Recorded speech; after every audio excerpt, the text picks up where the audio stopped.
Hey everyone, welcome to another edition of me reading the Bible in chronological order. Yesterday we did a little bit of jumping around, but today we're sticking in one book. We switched versions yesterday, so we're going to stick with that version for a couple weeks now, the Holman Christian Standard Bible.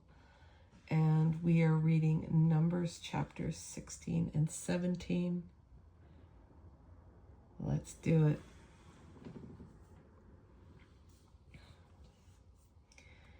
So as spies have gone in, they took a look around. Everyone went, oh no, except for two. We can't do this.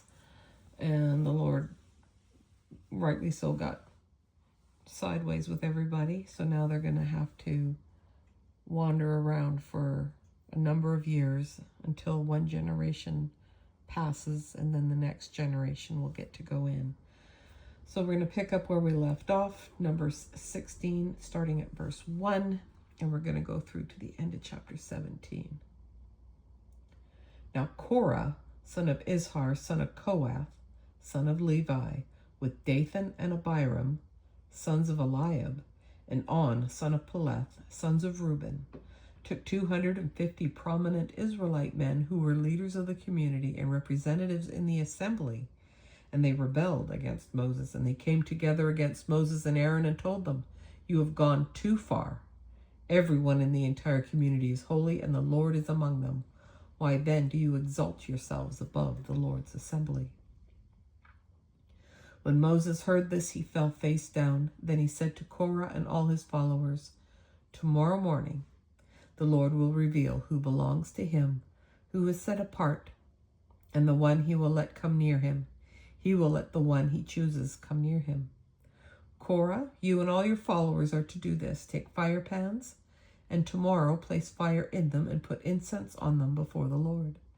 Then the man the Lord chooses will be the one who is set apart. It is you Levites who have gone too far." Moses, you're a Levite. All right. Moses also told Korah, "Now listen, Levites, isn't it enough for you that the God of Israel has separated you from the Israelite community to bring you near to himself, to perform the work at the Lord's tabernacle, and to stand before the community to minister to them? He has brought you near, and all your fellow Levites who are with you, but you are seeking the priesthood as well. Therefore it is you and all your followers who have conspired against the Lord. As for Aaron, who is he that you should complain about him?" Moses sent for Dathan and Abiram, the sons of Eliab, but they said, "We will not come. Is it not enough that you brought us from a land flowing with milk and honey to kill us in the wilderness? Do you also have to appoint yourself as ruler over us? Furthermore, you didn't bring us to a land flowing with milk and honey, or give us an inheritance of fields and vineyards. Will you gouge out the eyes of these men? We will not come." Then Moses became angry and said to the Lord, "Don't respect their offering. I have not taken one donkey from them or mistreated a single one of them." So Moses told Korah, "You and all your followers are to appear before the Lord tomorrow, you, they, and Aaron. Each of you is to take his fire pan, place incense on it, and present his fire pan before the Lord. 250 fire pans. You and Aaron are each to present your fire pan also." Each man took his fire pan, placed fire in it, put incense on it, and stood at the entrance to the tent of meeting, along with Moses and Aaron. And after Korah assembled the whole community against them at the entrance to the tent of meeting, the glory of the Lord appeared to the whole community. And the Lord spoke to Moses and Aaron, "Separate yourself from this community, so I may consume them instantly." But Moses and Aaron fell face down and said, God of the spirits of all flesh, when one man sins, will you vent your wrath on the whole community? The Lord replied to Moses, "Tell the community, get away from the dwellings of Korah, Dathan, and Abiram." Moses got up and went to Dathan and Abiram, and the elders of Israel followed him. And he warned the community, "Get away now from the tents of these wicked men. Don't touch anything that belongs to them, or you will be swept away because of all of their sins." So they got away from the dwellings of Korah, Dathan, and Abiram. Meanwhile, Dathan and Abiram came out and stood at the entrance of their tents with their wives, children, and infants. And then Moses said, "This is how you will know that the Lord sent me to do all these things, and that it was not of my own will. If these men die naturally, as all people would, and suffer the fate of all, then the Lord has not sent me.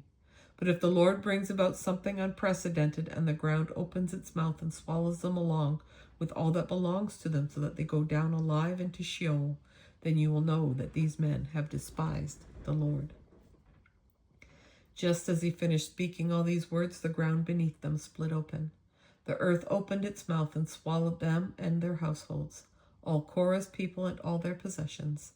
They went down alive into Sheol with all that belonged to them, and the earth closed over them, and they vanished from the assembly. At their cries, all the people of Israel who were around them fled, because they thought, "The earth may swallow us too."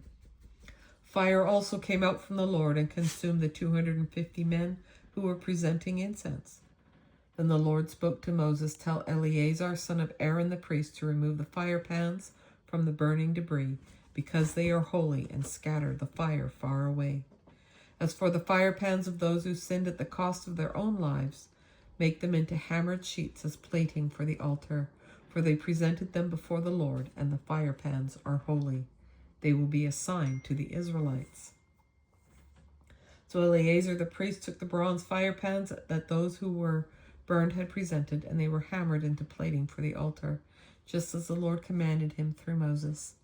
It was to be a reminder for the Israelites that no unauthorized person outside the lineage of Aaron should approach to offer incense before the Lord and become like Korah and his followers. The next day, the entire Israelite community complained about Moses and Aaron, saying, "You've killed the Lord's people." And when the community assembled against them, Moses and Aaron turned toward the tent of meeting, and suddenly the cloud covered it, and the Lord's glory appeared.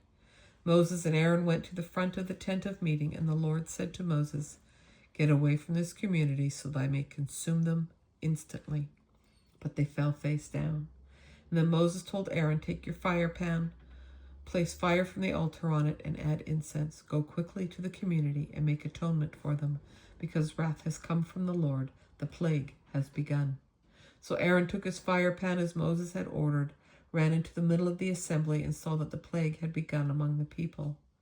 After he added incense, he made atonement for the people, and he stood between the dead and the living, and the plague was halted. But those who died from the plague numbered 14,700, in addition to those who died because of the Korah incident. That's one way to phrase it, the Korah incident. Aaron then returned to Moses at the entrance to the tent of meeting, since the plague had been halted. The Lord instructed Moses, "Speak to the Israelites and take one staff from them for each ancestral house, 12 staffs from all the leaders of their ancestral houses, and write each man's name on his staff. Write Aaron's name on Levi's staff, because there must be one staff for the head of each ancestral house. Then place them in the tent of meeting in front of the testimony where I will meet with you. The staff of the man I choose will sprout, and I will rid myself of the Israelites' complaints that they have been making about you." So Moses spoke to the Israelites, and each of their leaders gave them a staff, one for each of the leaders of their ancestral houses, 12 staffs in all, and Aaron's staff was among them. Moses placed the staffs before the Lord in the tent of the testimony. The next day Moses entered the tent of the testimony and saw that Aaron's staff, representing the house of Levi, had sprouted, formed buds, blossomed, and produced almonds. That's wild.